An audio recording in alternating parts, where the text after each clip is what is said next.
हमारी ननद। अंजलि की उम्र लगभग 30 साल हो चुकी थी।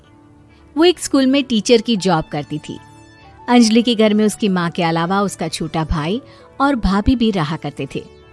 30 साल की उम्र होने के बाद भी अंजलि की अब तक शादी नहीं हुई थी।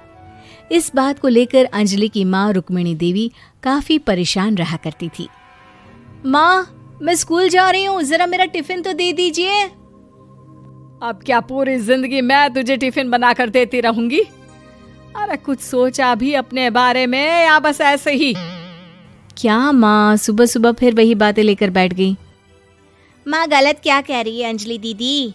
इतनी उम्र हो चुकी है आपकी, माँ कब तक आपकी सेवा करती रहेंगी? भाभी, मैंने माँ को कब कहा कि मेरी सेवा करो?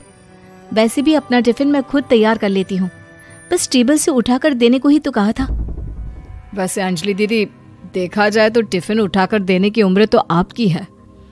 आपका अपना घर परिवार बच्चे होते तो ये जिम्मेदारी आज आप पूरी कर रही होती। एक बात मेरी समझ में नहीं आती, अगर मेरी शादी नहीं हुई तो इसमें मेरी क्या गलती है और तुम सब लोग मेरे पीछे क्यों पड़े रहते हो? अरे कुछ कहना क्या पीछे पड़े रहना होता है? अपने छोटे भाई को देख, तुझसे 3 साल छोटा है लेकिन 2 बच्चे खेल रहे हैं आंगन में। मुझे आप लोगों की कोई बात नहीं सुननी, जा रही हूँ मैं। और आप में से किसी को मेरा कोई काम करने की जरूरत नहीं है, मैं खुद संभाल लूंगी। इतना कहकर अंजलि वहां से चली जाती है।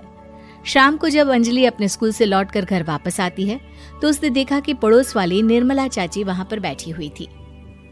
क्या बात है अंजलि बिटिया, नौकरी करके वापस आ गई?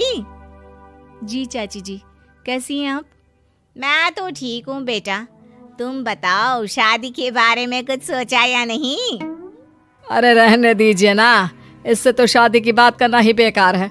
कुछ भी कहो तो गुस्सा करती है, बात बात पर आंखें दिखाती है। माँ, आप ऐसा क्यों कह रही हैं? मैंने कब आप पर गुस्सा किया?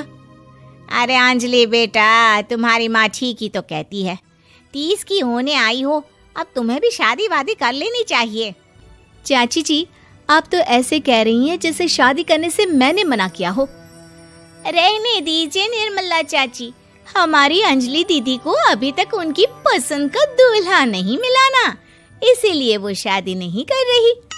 भाभी, ऐसी कोई बात नहीं है। अरे तो फिर क्या बात है? तुम्हारी माँ ने तुम्हारे लिए इतने रिश्ते ढूंढे लेकिन तुम्हें कोई पसंद ही नहीं आता। क्या है ना चाची जी, हमारी ननद रानी नौकरी जो करती है ऐसे ही थोड़ी ना किसी को पसंद कर लेंगी। अरे भाई, नौकरी का घमंड है तो बात अलग है, कोई और बात हो तो बताओ, कोई रास्ता निकाला जाए। नहीं चाची जी, कोई बात नहीं है, बस मुझे अभी तक अपनी पसंद का कोई मिला नहीं है। सुन लिया आपने? इस लड़की के तो पर निकल आए हैं और इतनी उम्र में अपनी पसंद का कोई मिलेगा भी नहीं इसे। माँ, आप मेरी शादी को लेकर हमेशा मुझे ताने क्यों मारती रहती हैं? अपनी माँ की बातें तो ताने लगती है। ताने हैं? बताओ, मैंने कुछ गलत कहा क्या? देखो, ये सब छोड़ो, मेरी दूर की बुआ का बेटा है, उसकी अभी शादी नहीं हुई है, उम्र होगी कोई 34-35 साल। आप कहें तो बात आगे बढ़ाऊं? अरे हाँ हाँ, क्यों नहीं, ये भी कोई पूछने की बात है। अरे जल्दी से लड़के को यहाँ बुला लो। माँ, आप मुझसे पूछे बिना मेरी शादी की बात करने जा रही हैं और मेरी उम्र 30 भी पूरी नहीं हुई है। निर्मला चाची कह रही है कि वो लड़का 35 साल का है। अंजलि दीदी, आपको क्या लगता है इस उम्र में कोई फिल्म का हीरो आएगा आपके लिए? देखिए, अब पसंद और नापसंद की बात तो रहने दीजिए, पसंद करने की उम्र तो आपकी निकल चुकी। अब तो जो भी मिले उसी से शादी कर लीजिए, इसी में भलाई है। तेरी भाभी बिल्कुल ठीक कह रही है। अब जैसा रिश्ता मिले उसके लिए हाँ कर देना, ताकि हम भी गंगा नहाए।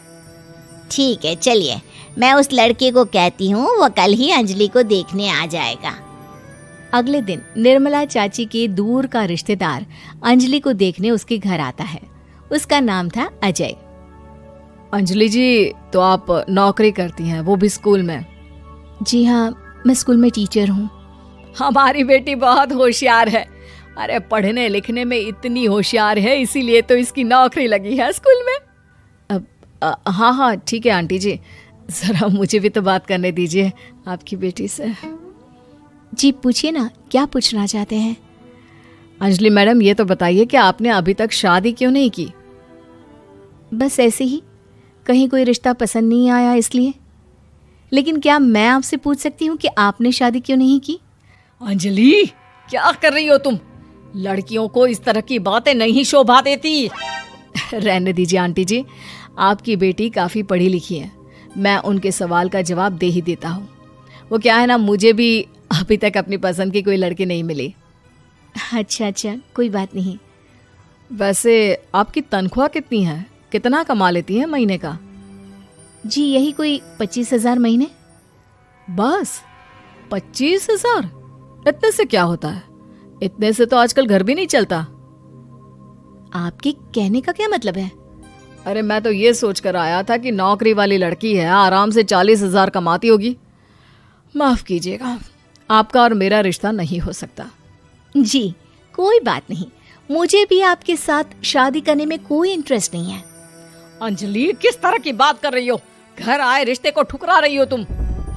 दीदी, अब इस उम्र में आपको इतनी अकड़ नहीं दिखानी चाहिए। अच्छा खासा रिश्ता हाथ से निकल गया, कहीं ऐसा ना हो कि जिंदगी भर कुंवारी ही रह जाओ आप। कुछ दिन और ऐसे ही निकल जाते हैं और अंजलि की शादी कभी नहीं होती।